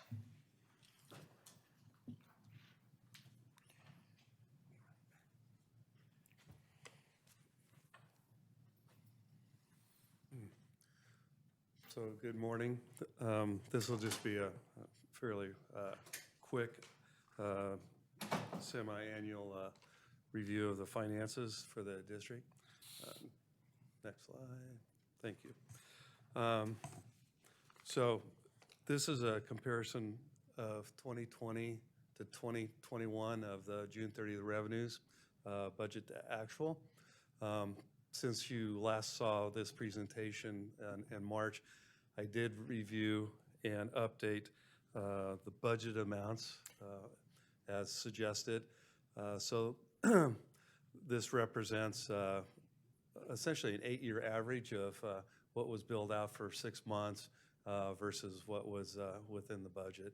So I have modified the water, wastewater, and recycled water revenues in the budget column. Excuse me.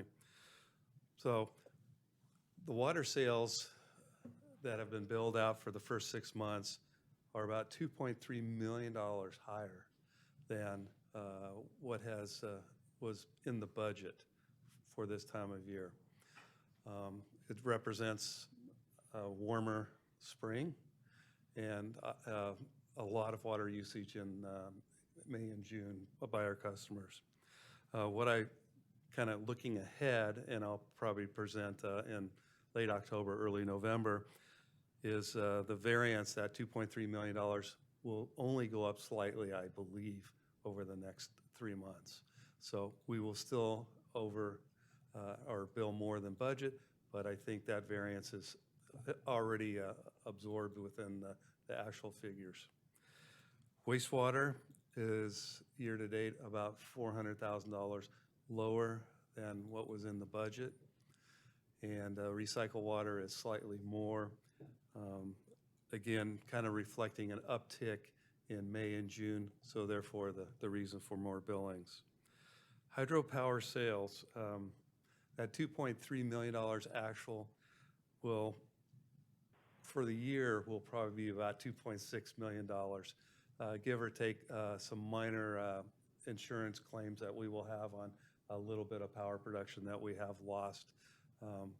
The power plant, they were trying to run it while they were filling the forebay, and after it was filled, some of the excess flows were being put down the powerhouse, and then that had to be stopped probably around was it Monday or so, after the fire started and got out of control. The rest of the revenues are pretty much in line. Other income spiked versus the budget, but that is related to the grant revenue that has been or will be billed out to some federal agencies as far as are related to the Folsom Lake intake. Next slide, please. Mark, we're going to take sure. a pretty big hit on excuse me. recreation, aren't we, because of the fire? So we can And- anticipate that one. Yes, big hit for recreation for the district, not so big. But Right. yes, some, I know they were projecting some weekends, $30,000 loss. Actually, could you go back to one slide? I'm sorry. What I failed to mention is FCC's revenue through June 30th was about 4.2 million higher than the budget figure. And actually through the end of August, we've collected about 16 million. So we're pretty much on track for the budget for the year. And that will, I'm going to anticipate not a whole lot more FCCs, but obviously if we do get them, I will update some of the forecasts for the end of the year. Great, But thank you. that's a very good number. This is just a graphical presentation of the budget to actuals. Again, the FCC is significantly higher than the prior year. Next slide. So on the operating expense side, for year-to-date, everything is tracking budget to actual. There's a little bit less in labor offsets as of June 30th. That's related to most of the labor offsets will occur later in the year. Well, this year is going to be significantly different. So some of those labor offsets that we had projected may not occur now because those are usually related to taking the project down and doing some of these fixes. They may or may not be capital related for our staff. However, with contractors on the project, a lot of that money will be hopefully recovered through insurance. So the labor offsets might not be as great as they are, but I assume we will still be hiring that staff to get up on the project to do some of those repairs that are still being discovered. Yes, I have a question for Sure. you. There has been a significant amount of overtime and a loss of time from employees getting sick. The pandemic has taken its due course on many of us, but also the amount of overtime that our employees have spent crucially on helping to maintain our facilities. So isn't there some kind of anticipation? One is, and from the conferences and from things I've read, under the ARP system, that COVID coverages also would include customers who aren't paying their bills. Is that impacting us, plus the overtime of our employees? Isn't this kind of a shiny report here that, say, December 31st, we're going to go, Actually, I don't think so. We are tracking everything, overtime, lost time for COVID. And then the arrearages that you're referring to as far as customers, we're not really impacted significantly as of today. We might have a slight uptick in the uncollectibles, but it's very minor. We have background data because we're looking at applying for the arrearages program, and it just wasn't beneficial to us. So, but as far as the customer collections. Now, there has been some questions about, why are you billing me, The billing aspect is, okay, we're on a cycle, so we don't want to, get in there and do a 4-month bill. The collection side, we're definitely working with people, if there's issues up in the affected areas, the 11,000 customers, we're definitely working with those people that have issues. So it's not so much the billing, it's the collection side. So we're very much in tune with helping out our customers. Going back to the FCC connections, which is really high right now, but again, last year it was pretty bad. So isn't it balancing it out? That's Because true. of- Yeah, Well, and some of it actually was deferred by the developers and stuff into Right. this year. So, yes, there's obvious a rebound, but that was built into the forecast that, based on what they were telling us, it was dialed back a little bit from what they suggested they might be doing this year and to what I actually put in the forecast. But at the moment, right there is the budget to actual for the year. So hopefully, if things change, then that just affects the next year. thank you very much. A couple comments on the next door thing.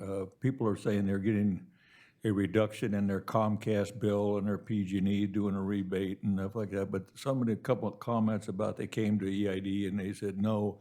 I thought maybe we might want to put something, have Jesse put something out on the next door that we will work with the people to make sure that whatever we need to get them back, their finances back, we'll be more than willing to work with them to. And again, it's probably a minor thing, but I just want to take that negativity off. Yeah, and I know, I believe, Jim wants to speak in. And you're referring to the Caldor fire victims? Yeah, yeah. Yes, we can work with them. I think a lot of folks, what I've heard over the last several months or several weeks, is they left with their waters running, sprinklers running, and they can't get back in to turn them off, and they want some sort of credit for that. What we'll do is work with people. That's what I'm saying, just, make it, we'll do what we can to make it right.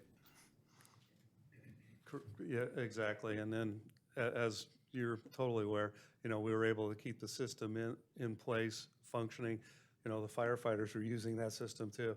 So, and, overtime up in the area and trying to, make sure everything's working right. So, we did incur costs, but we will work with customers for sure.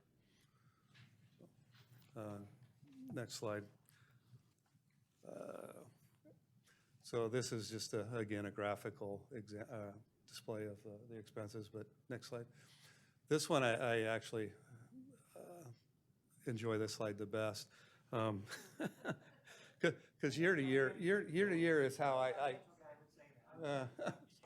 sorry. Taxes I learned to hate, but I still like this. This is, I'm able to project year to year because history, it's how we do the business here. It flows really well and it's very predictable other than the fires and this and that. So those, you track separately, you get reimbursed hopefully through insurance, whatnot, but year-to-year operations are very trackable.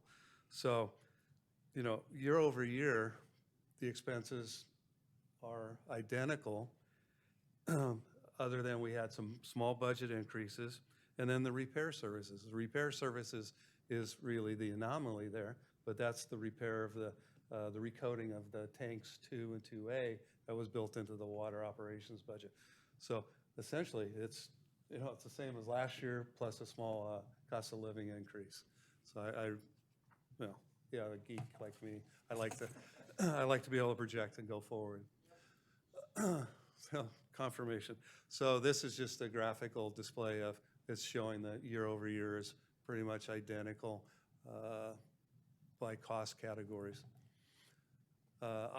Budget for the employee benefits year to year is very close to, there's a little timing on the medical insurance there, so the bill probably got paid a little bit after the report was pulled. Other than that, all expenses are in alignment with the prior year. Other employee costs, those could be, even though it's 123% difference, it's really minor in total dollars. And again, a graphical display of the budget to the actuals. So I did modify the financial forecast. I'll just talk to really the the total District 1. And where the adjustment occurs is in total revenues. There's about a $4.4 million reduction that we're projecting for the hydroelectric plant. And then going forward, the forecast will be modified to show the new contract. And in this forecast, it does for the out years. Water revenues is about 2.4 million to date, higher than what the budget was. And again, I project by the end of the year, it'll be about 2.4 million higher than original forecast. So therefore, the net decrease of $200,000 in total water revenues. Wastewater, I show it'll be about $100,000 increase in total wastewater revenue, which is also built into the total revenues. One is wastewater itself will be slightly lower, but the recycled water system will have a little bit more revenue to the tune of about $300,000, I think, by the end of this year. All other items are the same. The reduction in the total revenue of $2 million will show an overall internal service debt coverage reduction of about 9%. And then the senior debt coverage with the FCCs is still going to be pretty robust at about the 2.3 range or 2.2 range. So, and I got a feeling by the end of the year, we'll probably hit the original adopted debt coverage calculations. So Mark, sure. those ratios hold pretty well until 2025. Mm-hmm. And that's because I think our capital improvement budget is drawing down the set-asides for capital improvements and will necessitate another bond issue in 2025, as we anticipated before in our plan.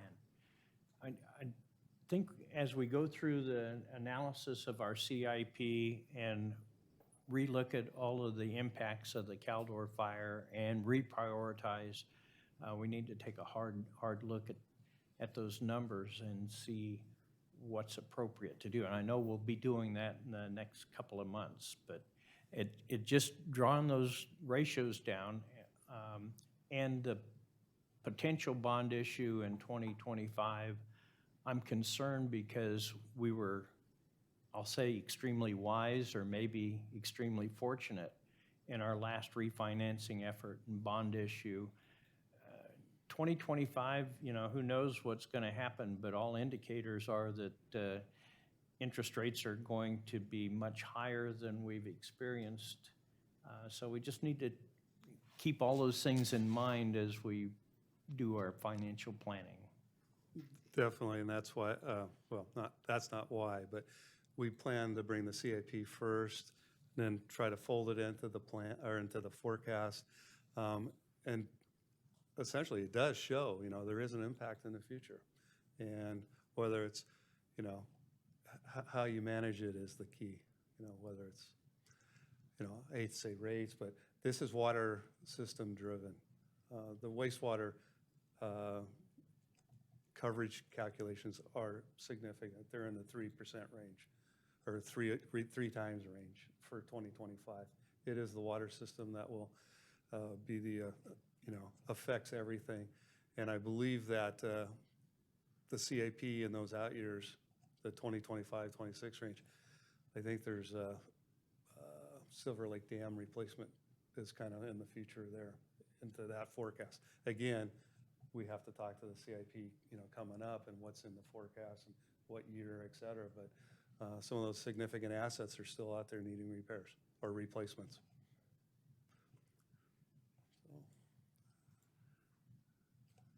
So, that's the water utility side of the forecast. I think I talked to it pretty good.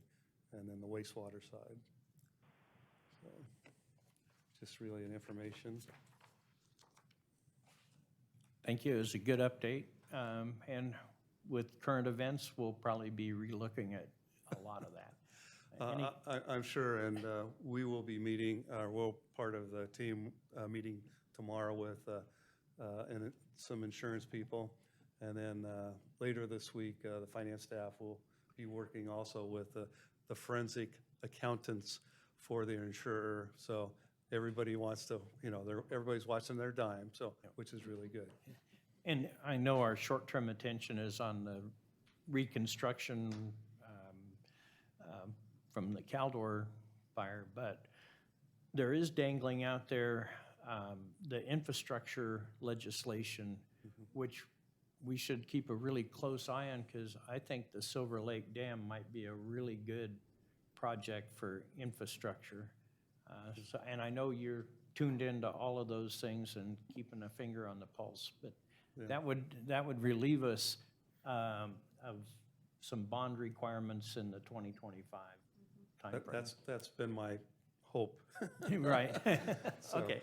all right. Thank you very much. Any other board comments on the presentation? Okay, are there any public comments on the updated financial picture?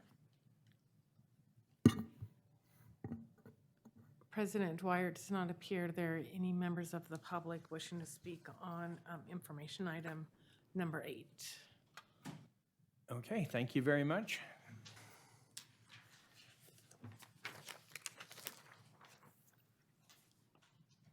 Action item number 9, the general warrant register. Move one. Thank you, Director Osborne. Thank you, Director Anzini. Any other board comments on? Director Veerkamp? Yes, Director Veerkamp will be recusing himself from this item. Thank you. Thank you. Recuse or abstain?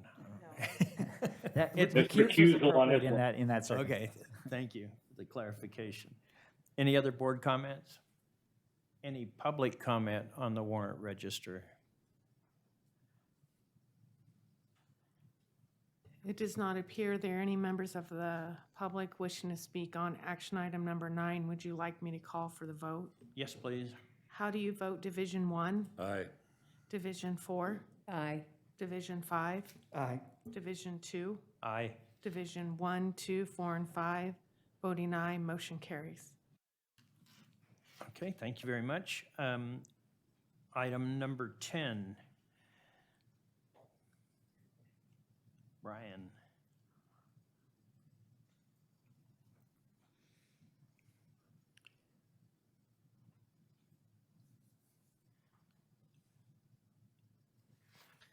All right, thank you. This item is for the board consideration to ratify a construction contract with Sybil and Reed for the replacement of Flumes 4, 5, and 6.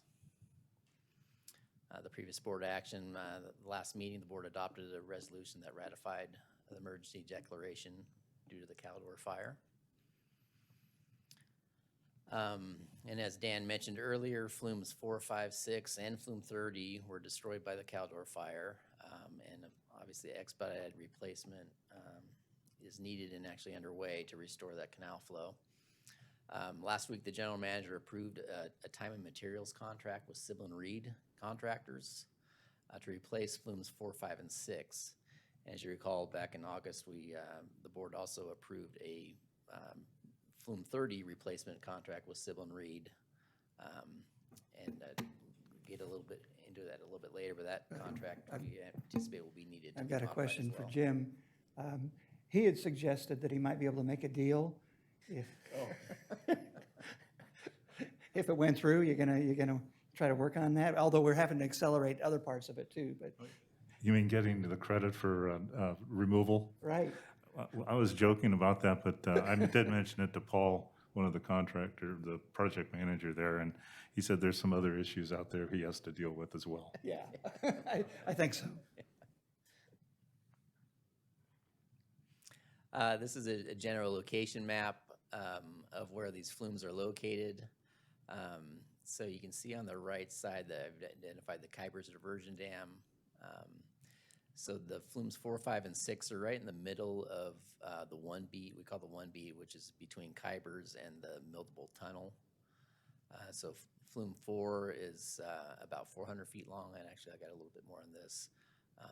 And then it's followed by Flumes 5 and 6 a little bit downstream there.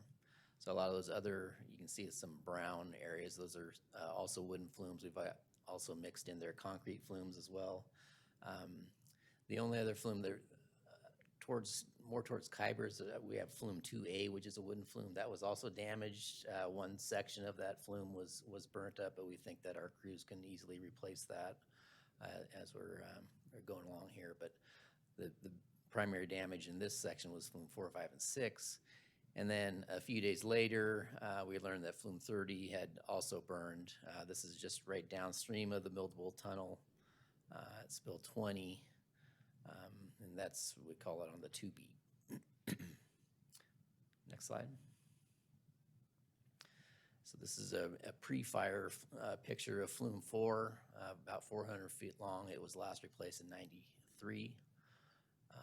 And now it'll be replaced in 2021.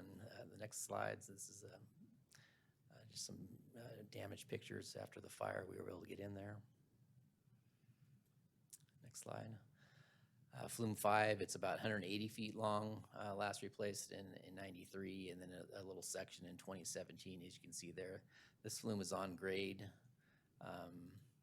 and also damaged with the next picture. Sorry, Jen. Next slide. You see some representative photos there. And then Flume 6, about 150 feet long, replaced in 93. This also is on grade, a pretty short section. But again, all these, it just so happens that when we were preparing for these, you know, as the fire was nearing these, we were trying to anticipate which these flumes, you know, as far as access would be the most difficult. And it just so happens that Flume 4, 5, and 6 were the most difficult access points along this section of the canal, unfortunately. Next slide. And there's the after picture of Flume 6. So as mentioned, access to Flume 4, 5, and 6 is really what our staff have been working on, our project team, Elizabeth Dawson and Carrie Muchler and Sybilyn Reed and our engineering consultants, GHD, have been working to identify, you know, how do we get to these flumes in the most expeditious and economical way possible. We looked at one possible alternative at the 30-mile track. They looked at a potential access there, but it's just really not feasible. There's a bridge crossing the river that's not big enough. The roads are too narrow and it's too difficult. So the access point that they identified was more towards the east at the Sand Flat campground. There's an access point there, and you can see that kind of reddish line. It's a really long and windy route to get up to the top of Flume 4, and then from there we plan to also construct access roads down to Flume 4, 5, and 6 in that general area. So the next map, this map is actually flipped upside down. So north is downward, where you can see the river, and going east is to the left. But you can see the location of Flume 4, 5, and 6, and just the terrain that we're talking about there. And on the upper side of the picture is kind of the end point of the access road, and then the yellow line would be a new access road trying to get to Flume 4. And then there's that little red line there that would be what we're thinking would be the access to Flume 5 and 6. So Sybilyn Reed is currently out there now. These are, go ahead, Jen. Just kind of winging it here. These are just some of the recent pictures of that area of the access road where they were trying to get down to Flume 4. Sybilyn Reed's working on a lot of both on Flume 30 and that road to Flume 4, 5, and 6. They started working on that last week on both fronts. Brian, in 93, when a lot of those were rebuilt, was a lot of it choppered in? How did they get it in back then? I don't know. I think it was here, but I don't remember. You weren't at this level yet. This was a PG&E project at the time. I bet they they probably choppered it in, I would think, yeah, just Yeah. because the access is so difficult there. Yeah.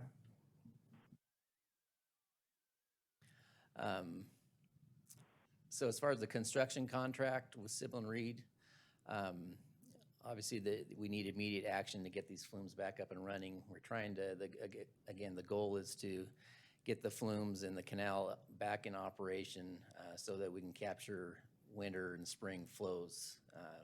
Obviously, Sly Park is heavily impacted by the drought, so we want to get our consumptive demands of supplies back in operation to either feed to Reservoir 1 water treatment plant, resume that, and also to backstop Jenkinson Lake through the Hazel Creek Tunnel. Sybil and Reed was available. They, again, they're working on Flume 30, but they do have expertise in flume replacement, a great track record on similar projects and helping us with these emergency situations. The contract itself is a time and materials construction contract with a big number. It's a not to exceed amount of $17 million. That number was generated just preliminary, just based on some similar projects. We just tried to take some unit costs. Our design team is still working on the design features, and we'll be continually updating that. But again, it's a time and materials, so we'll have both our project management and inspection staff. They have a really great relationship with Sybil and Reed and our engineering consultants, always trying to determine the most economical way to construct these replacement projects, and they'll continue to do that. I mentioned Sybil and Reed mobilized last week, and then the contract calls for substantial completion, basically getting water flowing by December 17th for Flumes 4, 5, and 6, just before Christmas. Next slide. And then moving on to Flume 30, this is a before picture of Flume 30. It's about 325 feet long, last replaced in 81, and I mentioned the board just approved a construction contract with Sybil and Reed to replace this flume. This was a 2-year project at the time, and as Dan mentioned earlier, now it's an accelerated 1-year project. Next slide. This is the most recent flume. It was a really much hotter fire than I think in the 4, 5, and 6 area. Again, the board, the amount of the Flume 30 contract was about $8.8 million. It was designed to be a 2-season, 2-year project. So the plan was to build this long, improve a long access road and build a new access road into the site in 2021. And then replace the flume in 2022. So now we've got an accelerated project where all that needs to occur as soon as possible. For those reasons, we believe an amendment to the SRC contract is needed, and we'll be working with them to determine the details of that, both on scope revisions. There may be different ways than we had originally designed to build this in a speedier fashion. And then obviously the completion date as well needs to be revised, and then other matters to make this more acceptable, more eligible for FEMA reimbursement if we come down to that. Would the fact that we were planning on replacing it affect insurance? I mean, it's I guess analogous to what we were going to buy a new car, but then the old one got in a car wreck the week before. Do we get, I mean, hopefully we can get some insurance reimbursement. Yeah, I think we'll be trying. I don't know, Jim, if you Yeah, about that. I'll try. I mean, yes, that has occurred to us as well, and so we've had a number of preliminary meetings and conversations with our insurer. They've been out to to these facilities to look at them. We haven't gotten to that point yet, and the insurance, hasn't yet made any kind of coverage determination. So we can't say with certainty one way or another. But it was a facility that was operating and that we ultimately lost, notwithstanding our plans to replace it. So we will, that is our position, and we're going to take that position. But, as everyone knows, working with your insurer is not always as straightforward as you sometimes wish it was. But we're going to do everything we can to recover as much as we can. Thanks, Brian. Yeah, and it just kind of covers this slide here. Staff did meet, both Aqua JPIA was out there last week on one day, I think that was Wednesday, Cal OES the next day, and then FEMA on Friday. So they all have made visits to the site. And I think a lot of that went into the disaster declaration that went into place, I think, yesterday. And then again, we'll be pursuing both insurance and FEMA reimbursement as best as we can. And before we go to that, very preliminarily, we think 4, 5, and 6 will probably be insurance and not FEMA related, because I don't have the time to go through and meet all the FEMA requirements, although we'll pursue what we can with them. 30, I think it's a good chance FEMA will come into play, if not insurance, but we'll be pursuing all those options. One of the things I have learned is we want to make sure, and other agencies have been penalized, that we make sure we don't double dip. And I know you know that, but. Yeah, they just don't like the time and material contract with profit built into that. But the risk of going through and complying with all the FEMA regulations, I think, could jeopardize potential water delivery to our customers. And at least for me, I wasn't willing to take that risk, but I wanted to disclose that to the board. Yeah, that's a good point, Jim. Based on dealing with FEMA with the county for numerous ones and still having been reimbursed on some of the construction projects, that's a very valid concern. I'll move option 1. We got to get the water moving. Thank you, Director Verkamp. Second. Thank you, Director Osborne. This is really, as it says, a ratification. This action's already been taken by the general manager and staff. And not to tip my hand on the vote, but I think it was an appropriate action. It's a trusted, proven contractor who was the low bidder on previous projects. Good working relationship, and really time is of the essence. That's the most important thing, is to get this back up and running so that not only can we recover from the fire and the drought, but position ourselves for what the future holds in terms of water storage, because we don't know what's going to happen in the weather patterns for the future. So this needs to be done as soon as possible. Any other board comments? Just One thing it would be is that I hope they can get this road built, because the utilization of heavy lift helicopters is really questionable because of fire activity, and they take priority getting those things. So. We Yeah, probably that end up was our spending assumption. more on roads than we do on flumes, but. Yeah, I was going to make a request. I had the thought of, and maybe other board members did too, that it would might be useful for us as a board to go out and look at this. But given the difficulty getting to it and the extremely short time frame that we have, I think we would be more interfering than helping. But it would be, I think, useful if we could capture some drone footage or something like that to help us visualize and understand it. Yeah, I think we are planning some of that work with drones as well. Yeah. We can certainly also, if there's the appropriate time, we'll just pick the time and take you out. But yeah, time is of the essence. Before the vote, I'd like to acknowledge a few people, though. Brian Mueller's been leading the engineering team. Elizabeth Dawson has been out there kicking dust and dirt and ash. And Carrie has been out there along with their contractors. Am I missing anybody? Liz.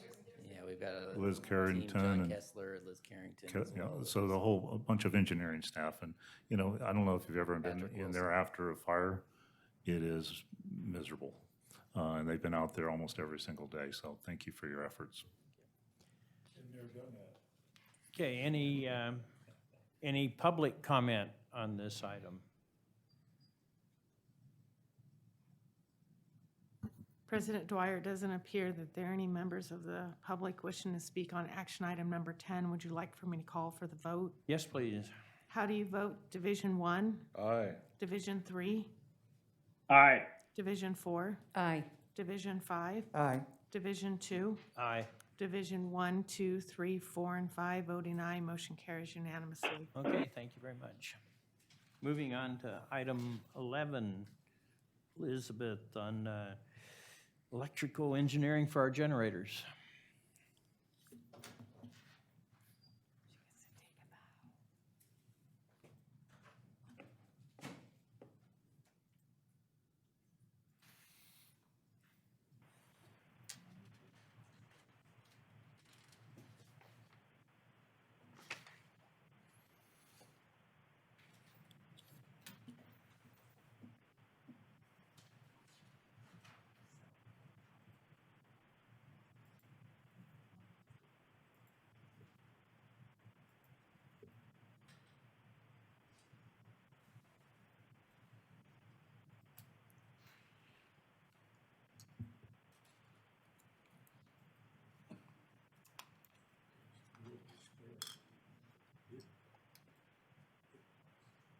What? Oh, yeah.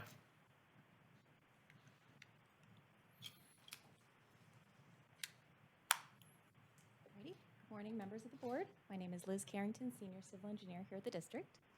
Today I will be presenting a design contract for the Emergency Backup Generator Upgrades Project. Next slide. In July, staff presented an information item describing the 2019 Hazard Mitigation Program, as well as our application and our subsequent approval. Summary of issues. The district applied for and received approval for $1.8 million in hazard mitigation grant program funding. And at this point, a design contract is needed to develop bid documents. Next slide. So the district, background and discussion. So the district applied for hazard mitigation grant program funding back in 2019. Yep. Thank you. Thank you. Back in 2019, the district applied for hazard mitigation grant program funding for 10 water pump stations and 12 wastewater lift stations. FEMA and Cal OES notified the district of this approval in June of this year. And very promptly afterwards, district staff solicited a RFP, or request for proposal, for design services in July and August of this year. The overall project scope of work is to perform preparatory site work, such as concrete and fencing, whatnot. Install the backup generator. Most will be diesel, some will be propane as needed for sizing requirements. Also to install an automatic transfer switch, integrate the new improvements with SCADA, as well as coordination with an existing PLC replacement project, or programmable logic controller. Just wanted to provide a quick map. So this is 22 stations, 22 district facilities, ranging all the way from El Dorado Hills to Rancho del Sol. Next slide. As far as the design contract is concerned, the scope of services requested is a field survey to provide a conceptual design and ultimately deliver bid plans and specifications for future bidding. Request for proposals. Let's see. An RFP, like I said, was solicited in July and August of this year. The district received 5 proposals. The costs did range quite a bit, $362,000 from the low end, all the way to a little over $1 million. Next slide. All 5 proposals were ranked first on the responsiveness to the RFP, experience and expertise, the project team, and the cost.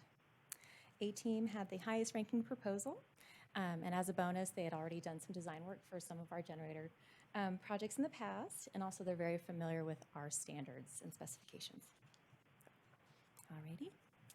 Let's see. Staff is requesting funding at this time, $362,695 for the professional services contract, $70,000 in capitalized labor, and $30,000 for contingencies, for a total funding request of $462,695. And I just did want to mention that our proposal cost is a little bit higher than what we had estimated in 2019, so staff will be requesting a formal budget increase from FEMA. Alrighty. Board options. Option 1. is to award a contract to A-Team Electrical Engineering in the not-to-exceed amount of $362,695 for the design of the Emergency Backup Generator Upgrades project, and authorize additional funding of $70,000 for capitalized labor and $30,000 in contingencies, for a total funding request of $462,695 for the Emergency Backup Generator Upgrades project.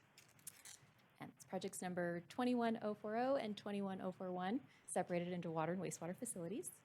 And then option 2 and 3, but our recommendation is option 1. Alrighty. Any questions or comments at this time? Any board questions, comments? I'll move option 1. Thank you, Director Day. I'll second Second. that. You're slow on the switch again, Brian.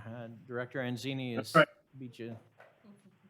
Second, so we have a motion and a second. No other board comments? Just the disparity in the bid process, there was the only thing that had significant dollar figures. Yeah, I think, you know, I was quite surprised. We had a really good, we had a really good turnout for the pre-proposal meeting. And I think it's just there was a lot of folks that are familiar with our area and then a lot of folks that were not familiar. And so I noticed that the higher price proposals were consultants that we haven't worked with in the past. And so I think 22 sites is a bit daunting unless, you know, say A-Team, they've done a bunch of generator work for us before and they understand it's actually quite cookie cutter. So I feel pretty confident with A-Team helping us out in this effort. Okay, any public comment? It does not appear any members of the public are wishing to speak. Would you like for me to call for the vote? Yes, please. How do you vote? Division 1, Aye. Division 3, Aye. Division 4, Aye. Division 5, Aye. Division 2, Aye. Division 1, 2, 3, 4, and 5, voting aye. Motion carries unanimously. Okay, thank you very much. At this time, we'll go into closed session. Is there an estimate, Counselor? Thank you, President Dwyer. We will be meeting in closed session today to discuss the matter that's agendized as closed session item A. That includes a conference with the district's IT director to be briefed on security threats. I'm looking to the door to see if I can get an estimate from our IT director. It looks like 15 minutes, not less than 15 minutes is what will be required. Okay, thank you very much. So we'll reconvene an open session. Let's just be conservative and say 11:45. For the purposes of this meeting, we will shut down this meeting and reopen it for the report out and review of assignments no sooner than 11:45.